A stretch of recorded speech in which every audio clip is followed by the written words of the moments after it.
तो स्टूडेंट्स आइए अब हम डिस्कस करते हैं अपने second learning outcome, that is double cage rotor in a 3 phase induction motor.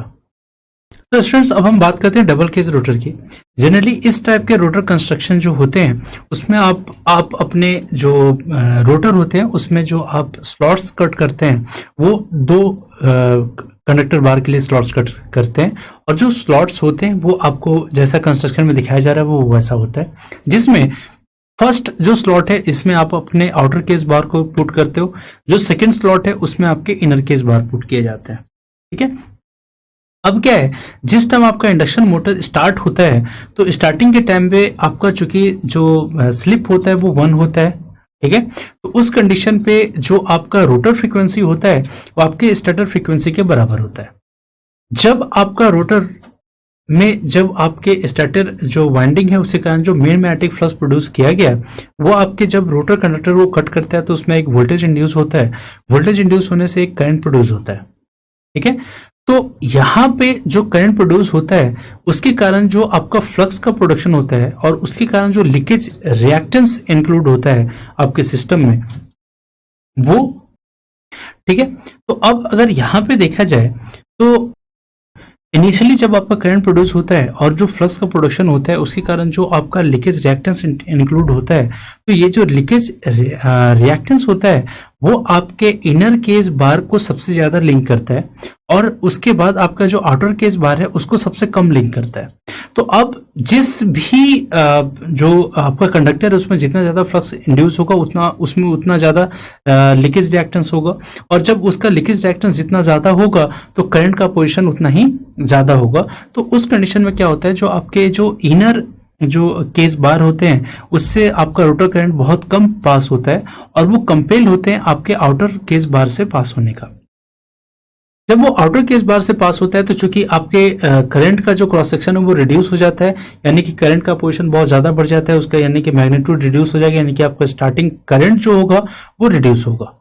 ठीक है, तो यहाँ पे आप अगर डिस्कस करते हैं तो यहाँ पे लिख सकते हैं एट स्टार्ट, ठीक है, जो स्लिप होता है दैट इज इक्वल टू 1 होता है, तो उस कंडीशन में जो आपका रोटर फ्रीक्वेंसी होता है वो बराबर होता है आपके सप्लाई फ्रीक्वेंसी के, और उसी कंडीशन पे जो आपका लीकेज रिएक्टेंस है that will be omega L omega R L. उस कंडीशन में चूंकि आपके फ्रीक्वेंसी का वैल्यू हाई है, रिएक्टेंस का वैल्यू हाई होगा, तो अगर आपका जो लीकेज रिएक्टेंस वैल्यू है अगर वो बहुत ज़्यादा है तो लीकेज रिएक्टेंस वैल्यू ज़्यादा होने के कारण जो current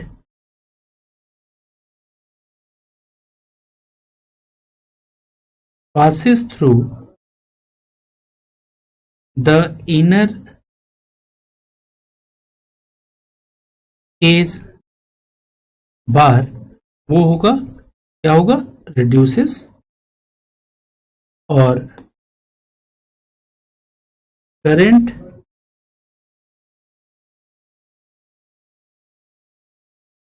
passes through the outer case bar that is increases। ठीक है, तो इस केस में क्या होगा कि आपके जो स्टार्टिंग करंट है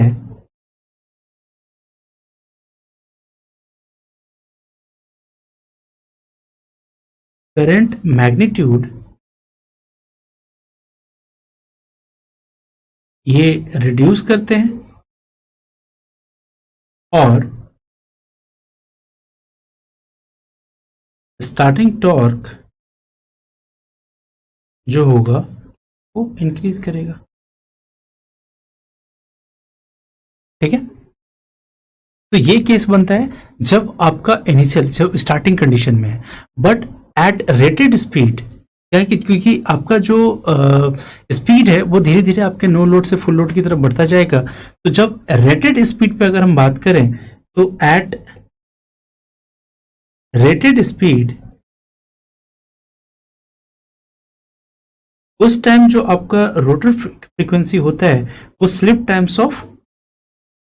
सप्लाई फ्रीक्वेंसी के बराबर होता है। और चूंकि उस टाइम स्लिप जो होता है वो आपको बहुत कम होता है, यानी कि रोटर फ्रीक्वेंसी बहुत कम होगा। और अगर रोटर फ्रीक्वेंसी बहुत कम होगा तो XL is equal to omega R into L. और अगर आपका रोटर फ्रीक्वेंसी बहुत कम हुआ तो एक्सएल का वैल्यू कम होगा। एक्सएल का वैल्यू कम होगा तो आपके रोटर का जो रोटर करंट का जो अपोजिशन है इनर केस बार में वो घटेगा। तो अब क्या होगा कि आपका जो रोटर करंट है वो आपके इनर केस और आउटर केस दोनों से पास होगा। आपका जो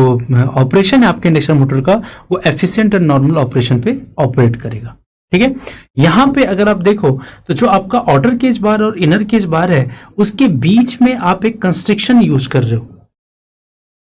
उसके बीच में आप एक कंस्ट्रिक्शन यूज कर रहे हो। कंस्ट्रिक्शन कहने का मतलब ये है कि जो आपके आउटर